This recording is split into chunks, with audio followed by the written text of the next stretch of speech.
नमस्कार. मी प्राध्यापक सावंत पाटील, महाराष्ट्र महाविद्यालय निलका. सचिवाची कार्यपद्धती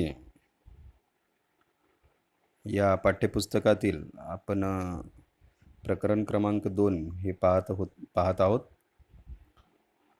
ज्याचं नाव संस्थात्मक वित्तव्यवस्थेचे स्रोत. मागील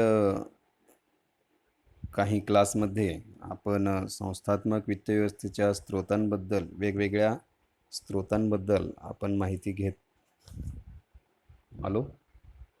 त्यामध्ये आपण भाग म्हणजे काय, भागाची वैशिष्ट्य, भागांचे प्रकार, समहक्क भाग, अग्रहक्क भाग, समहक्क भागांची वैशिष्ट्य, समहक्क भागांचे प्रकार, त्याचबरोबर अग्रहक्क भाग म्हणजे काय, अग्रहक्क भागांची वैशिष्ट्य, अग्रहक्क भागांचे प्रकार हे आपण पाहिले. आज आपण कर्ज रोखे, मालकीच्या भांडवलाचे आपण त्या ठिकाणी प्रकार पाहिले. आज आपण कर्जाऊ भांडवलाचे या ठिकाणी प्रकारास सुरुवात करणार आहोत. त्यामधला पहिला जो प्रकार आहे कर्ज रोखे, हे आपण आज पाहणार आहोत. चला तर मग सर्वप्रथम कर्जाऊ भांडवलाचे स्रोत हे आपण पाहूया. कंपनीच्या सर्व व्यावसायिक कार्यांसाठी मालकीचे भांडवल पुरेसे नसते.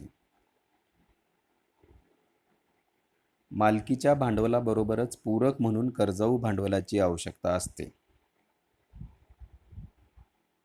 याचं प्रमाण हे कंपनीचे व्यवस्थापक मंडळ ठरवत असतात. मालकीच्या भांडवल आणि कर्जाऊ भांडवलाचं प्रमाण कसं असलं पाहिजे. व्यवसाय करणाऱ्या प्रत्येक कंपनीला कर्जाऊ रक्कम उभी करण्याचा अधिकार आहे. कंपनी कायद्याने तो अधिकार देण्यात आलेला आहे. कंपनीच्या घटनापत्रकामध्ये कर्जाऊ रक्कम उभारण्यासाठी तातडीची तरतूद केलेली असते. कंपनीला कर्ज घेण्याचे अधिकार कंपनीची घटना देऊ करते, म्हणजेच घटनापत्रक देऊ करतं. तर कंपनीच्या नियमावलीत हा अधिकार कसा व कोणाद्वारे वापरला जाईल हे नमूद केलेले असते. तर हा अधिकार कंपनीच्या नियमावलीमध्ये कोणास देऊ करण्यात आलेला आहे, तर तो कंपनीच्या संचालक मंडळाला दिलेला असतो की कर्जाऊ भांडवलाचा स्वीकार करण्याचा अधिकार कशा स्वरूपाने करावयाचा याचा अधिकार कंपनीच्या संचालक मंडळाला असतो.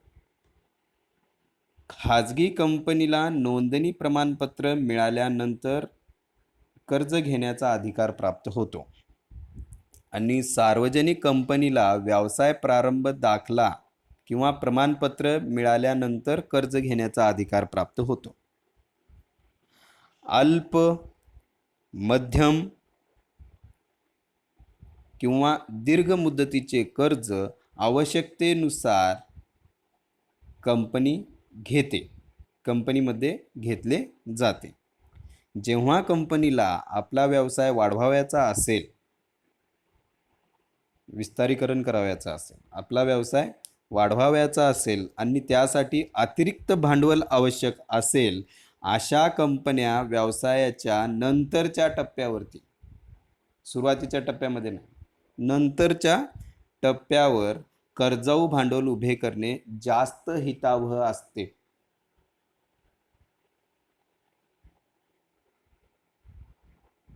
आणि कर्जाऊ भांडवल स्वीकारण्याची प्रक्रिया ही मालकीच्या भांडवलापेक्षा सोयीस्कर असते. थोडंसं अतिरिक्त भांडवल उभारणीसाठी कंपनी कर्जरोख्यांची विक्री करते किंवा ठेवींचा स्वीकार करते किंवा बंधपत्रे मार्फत कर्जाऊ भांडवल उभा करू शकते.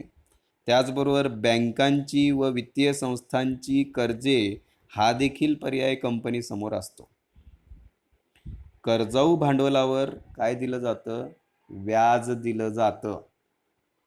कर्जाऊ भांडवलावर व्याज दिलं जातं आणि हे व्याज निश्चित दराने दिलं जातं. कर्जाऊ भांडवलाची विशिष्ट कालावधीनंतर परतफेड केली जाते. तर कर्जाऊ भांडवलाचे स्रोत आपण कुठले कुठले पाहिले? कर्ज रोखे, कर्ज रोख्याची विक्री करून, बंधपत्रांची विक्री करून, ठेवींचा स्वीकार करून, बँकेची किंवा वित्तीय संस्थेकडनं कर्ज स्वीकारून, हे पर्याय या ठिकाणी कर्जाऊ भांडवलाच्या स्रोतामध्ये आपल्याला दिसून येतात. तर आपण आज कर्ज रोखे या संदर्भात माहिती अभ्यासूयात. कर्ज रोखा हा कर्जाऊ भांडवलाच्या उभारणीतील एक मुख्य स्रोत आहे. दीर्घ व मध्यम मुदतीच्या आर्थिक गरजा भागविण्यासाठी याचा उपयोग होतो. कंपनीच्या वित्तीय संरचनेमध्ये, ज्याला आपण भांडवल संरचना असे संबोधतो, कंपनीच्या वित्तीय संरचनेमध्ये कर्जरोख्यांनी महत्त्वपूर्ण स्थान पटकावले आहे. जितकं मालकीच्या भांडवलाचं स्थान आहे तितकंच महत्त्वपूर्ण स्थान कर्जाऊ भांडवलाचं, कर्जरोख्याचं देखील त्या ठिकाणी आहे. कर्जरोख्याला इंग्रजीमध्ये डिबेंचर्स असे म्हणतात.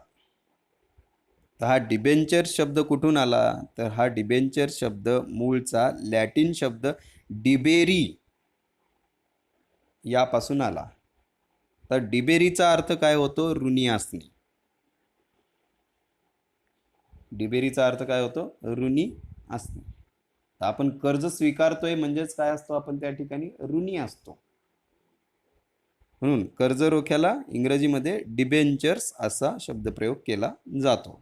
कंपनी कायदा 2013 मध्ये कर्ज रोख्याची अशी विशिष्ट अशी व्याख्या त्या ठिकाणी, स्पष्ट अशी व्याख्या त्या ठिकाणी केलेली नाही. तरी आपण पाहूयात. कंपनी कायदा 2013 कलम 230 मध्ये फक्त असे नमूद केले आहे की कर्ज रोखे या शब्दामध्ये कर्ज रोखे साठा, बंधपत्र तसेच इतर प्रतिभूतींचा समावेश होतो, ज्यासाठी कंपनी एखादी मालमत्ता तारण ठेवलेली असते किंवा नसतेही.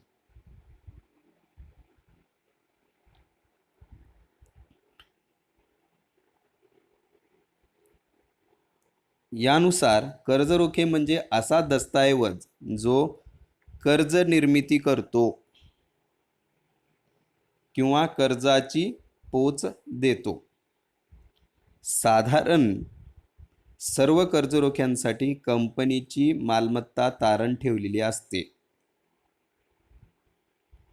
अशी तारण ठेवलेल्या मालमत्तेलाच आपण सुरक्षित कर्जरोखे असे संबोधतो. किंवा विनातारणही कर्जरोखे असू शकतात. पण शक्यतो कर्जरोखे ज्यावेळेस विक्रीस काढले जातात त्यावेळेस एखादी मालमत्ता तारण ठेवलेलीच असते. व्याख्या पाहूयात आपण. पाल्मर यांच्या मतानुसार कर्जरोखे म्हणजे कंपनीने घेतलेल्या कर्जाचा मुद्रांकित दस्तऐवज. कंपनी जी कर्ज घेते त्या कर्जाचा ती काय करते? मुद्रांकित दस्तऐवज देते. घेतलेल्या कर्जाचा मुद्रांकित दस्तऐवज ज्याच्या तत्वानुसार कर्जबाजारीपणाची कबुली देणे. आलं का लक्षात? कंपनी काय करते? कर्जाचा स्वीकार करते, त्याच्या बदल्यात कर्जरोख्याचा एक मुद्रांकित दस्तऐवज देते, ज्याला आपण कर्जरोखे प्रमाणपत्र असे संबोधतो. ज्याचा अर्थ काय होतो? तर कंपनीने कर्ज घेतल्याची कबुली त्या प्रमाणपत्राद्वारे कंपनी देत असते. आणखी एक व्याख्या आपण या ठिकाणी पाहू की टोफन यांच्या मते कर्जरोखा हा कंपनीने धारकास दिलेल्या कर्जाच्या पुराव्याचा दस्तऐवज असून, कर्ज जे घेतलेला आहे त्याच्या पुराव्याचा तो दस्तऐवज आहे. दस्तऐवज असून साधारणपणे कर्ज घेऊन एखादी मालमत्ता तारण ठेवलेली असते, ज्याला आपण काय म्हणतो? कर्जरोखे असे संबोधतो.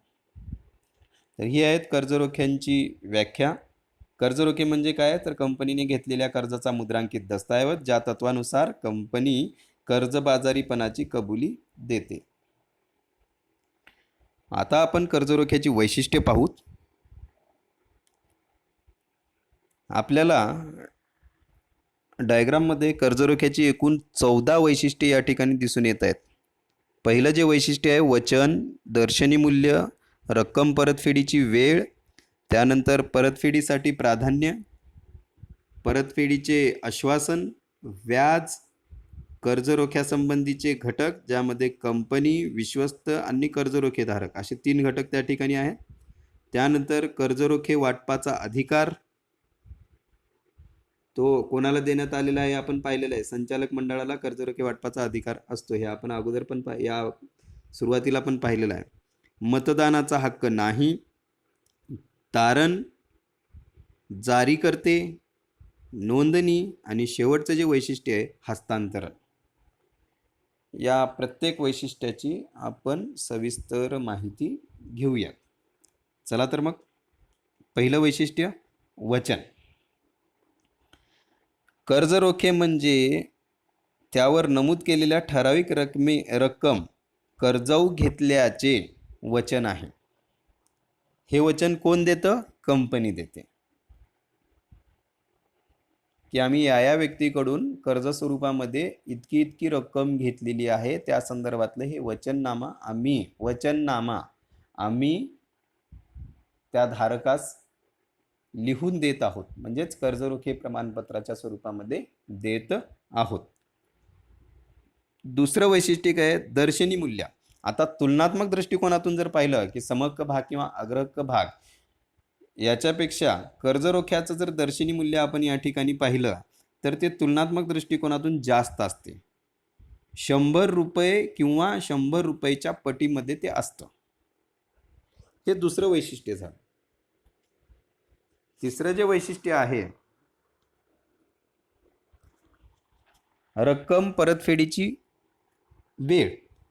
आता कर्जरोख्यांच्या मुद्दलाची रक्कम ठराविक मुदतीनंतर परत केली जाते आणि हे कर्जरोखे प्रमाणपत्रावरती नमूद करण्यात आलेलं असते की परत करण्याची तारीख ही कशावरती नमूद करण्यात आलेली असते? कर्जरोखे प्रमाणपत्रावरती नमूद करण्यात आलेली असते. पुढचं वैशिष्ट्य काय?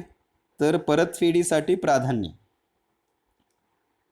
कंपनीच्या इतर दावेदारांपेक्षा कर्जरोखे धारकांना भांडवल परतफेडीसाठी प्राधान्य दिले जाते. अगोदर परतफेड कोणाची केली जाते कंपनीमध्ये? तर कर्जरोखे धारकांची परतफेड केली जाते. म्हणून कंपनीच्या इतर दावेदारांपेक्षा कर्जरोखे धारकांना भांडवल परतफेडीसाठी प्राधान्य दिले जाते. पुढचं वैशिष्ट्य, पाचवं वैशिष्ट्य काय? परतफेडीचे आश्वासन. आता कंपनी कर्जरोखे प्रमाणपत्राद्वारे काय करते? तर परतफेडीचं आश्वासन देते. कर्जरोखे हे दीर्घ मुदतीचे कर्ज उपलब्ध करून देतात. एवढं तर आपल्याला माहिती आहे की कर्जरोखे हे दीर्घ मुदतीचे कर्ज उपलब्ध करून देतात. कर्ज ठराविक मुदतीत परत करण्याची हमी यामध्ये दिलेली असते. यामध्ये ठराविक मुदतीनंतर कर्जाची परतफेड करण्याचं आश्वासन या ठिकाणी दिलेलं असतं. पुढे जाऊ. पुढचं वैशिष्ट्य आहे व्याज. आता कर्जरोख्यांना काय देण्यात येतं? तर व्याज देण्यात येतं. कर्जरोख्यांना निश्चित दराने व ठराविक कालावधीमध्ये व्याज दिले जाते. जो काही त्यांचा कालावधी असेल, जो काही त्यांचा दर असेल, हा कर्जरोखे करार करते वेळेसच ठरविण्यात आलेला असतो आणि त्या करारानुसारच त्या ठिकाणी ठराविक कालावधीनंतर व्याज दिलं जातं. व्याज देणे ही कंपनीची जबाबदारी असते. कंपनीने नफा कमावला असेल किंवा नफा कमावला नसेल तरीही कंपनीला व्याज देणे हे बंधनकारक असते. हा फरक आहे बरं का लाभांशामध्ये आणि कर्जाऊ भांडवलाच्या व्याजामध्ये. पुढचं वैशिष्ट्य आपण पाहू कर्जरोख्यांच्या संदर्भातलं की कर्जरोख्या संबंधित घटक. तर या ठिकाणी काय आहे? कर्जरोख्या संबंधित 3 घटक आहेत. एक कंपनी आहे, एक मध्यस्थानी विश्वस्त आहेत आणि शेवट जो आहे तो कर्जरोखे धारक, जो कंपनीला कर्ज पुरवठा करणार आहे असा व्यक्ती किंवा संस्था, हे 3 घटक या ठिकाणी असतात. तर कंपनी पाहू. कंपनी म्हणजे काय? कर्ज घेणारी संस्था. या ठिकाणी कर्ज कोण स्वीकारते? कंपनी स्वीकारते. म्हणून कंपनी काय आहे? कर्ज घेणारी संस्था. दुसरा जो घटक आहे तो आहे विश्वस्त.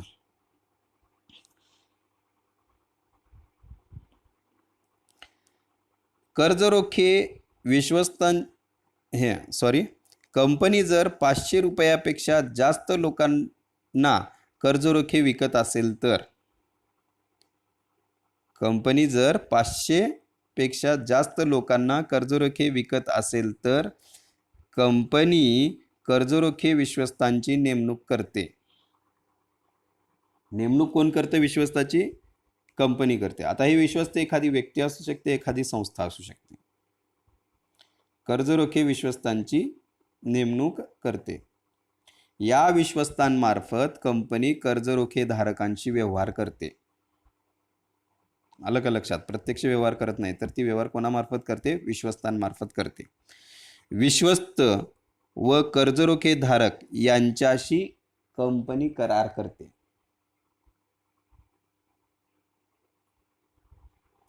याच करारास आपण काय म्हणतो? विश्वस्त करार असे म्हणतो. कर्जरोख्याची विक्री ज्यावेळेस करत असते, ती विक्री विश्वस्तांमार्फत कंपनी करते. विश्वस्त आणि कर्जरोखे धारक यांच्याशी कंपनी काय करते? करार करते. यालाच आपण काय म्हणतो? विश्वस्त करार असे म्हणतो.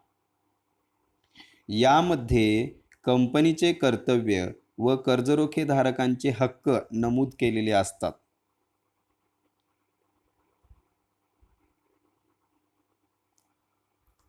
ज्याला आपण विश्वस्त हा घटक म्हणतो. आलं का लक्षात? तर विश्वस्त करार कशा स्वरूपात असतो तो आपण पुढे पाहणारच आहोत. आणि विश्वस्ताची जबाबदारी काय आहे? तर विश्वस्त हा कर्जरोखे धारकांच्याच बाजूने जबाबदारी पार पाडत असतो, कंपनीने जरी त्याची नेमणूक केलेली असली तरी. तर याची आवश्यकता, विश्वस्ताची आवश्यकता केव्हा भासते? ज्या वेळेस कंपनी कर्जरोखे धारकांची कर्जाची रक्कम परतफेड करत नाही, त्यावेळेस विश्वस्त स्वतःची भूमिका त्या ठिकाणी बजावत असतो. पुढचा जो घटक आहे यामधला कर्जरोखे धारक, या व्यक्ती कंपनीस कर्जाऊ रक्कम उपलब्ध करून देतात. त्यांना या कर्जाचा पुरावा म्हणून काय देण्यात येतं?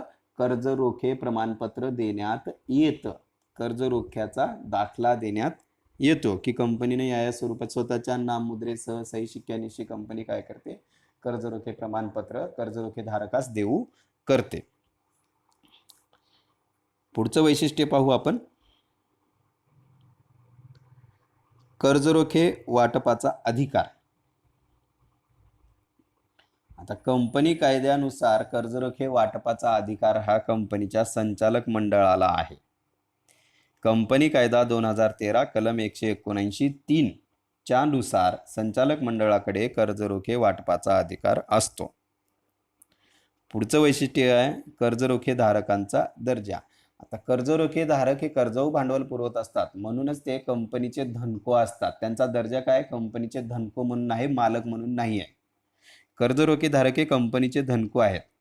कर्जरोखे म्हणजे कंपनीने घेतलेले कर्ज असून त्यांना स्थिर दराने व ठराविक कालावधीमध्ये व्याज दिले जाते व असे व्याज कर्जरोखे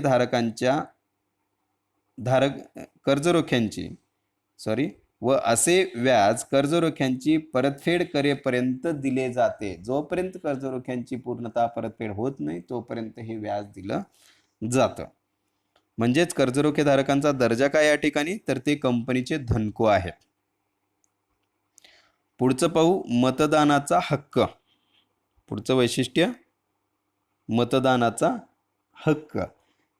कंपनी कायदा 2013 कलम 71(2) नुसार कंपनी मतदानाचा हक्क असलेल्या कर्जरोख्यांची विक्री करू शकत नाही.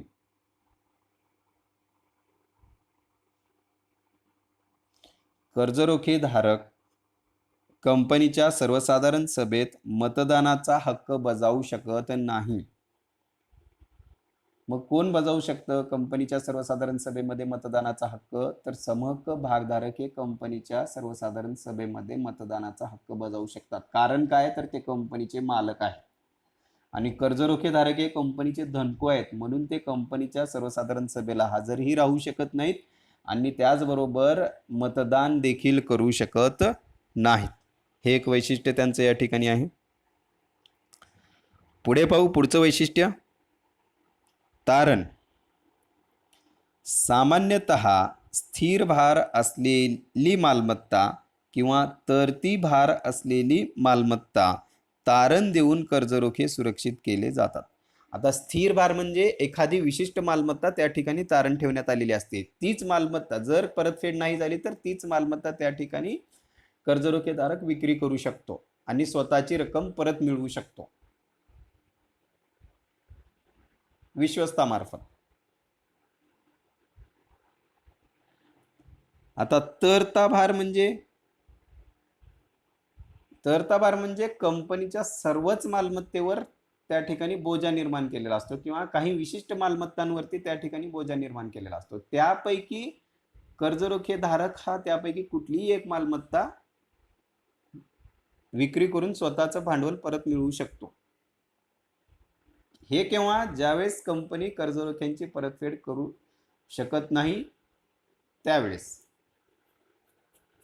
म्हणून सामान्यतः स्थिर भार असलेली मालमत्ता किंवा तरता भार असलेली मालमत्ता तारण देऊन कर्जरोखे सुरक्षित केले जातात.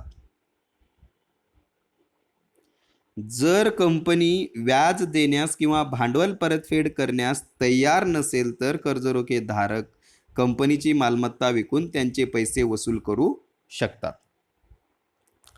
पुढचं वैशिष्ट्य आहे जारीकर्ता, ज्याला आपण खाजगी कंपनी तसेच सार्वजनिक कंपनी कर्जरोख्यांचे वाटप करू शकतात. दोन्ही कंपनी या ठिकाणी कर्जरोख्याचं वाटप करू शकते. तर कर्जरोख्याची विक्री किंवा कर्जरोख्याचं वाटप कोण करू शकतं? खाजगी कंपनी तसेच सार्वजनिक कंपनी, दोन्ही कंपन्या कर्जरोख्यांचं वाटप करू शकतात. पुढचं वैशिष्ट्य नोंदणी. कर्जरोख्यांची किमान एका मान्यताप्राप्त भागबाजारामध्ये नोंदणी करणं आवश्यक आहे. त्याशिवाय कर्जरोख्यांची विक्री कंपन्या करू शकत नाहीत. कोणत्याही एका भागबाजारामध्ये जाऊन कर्जरोख्यांची नोंदणी करणे हे अनिवार्य आहे.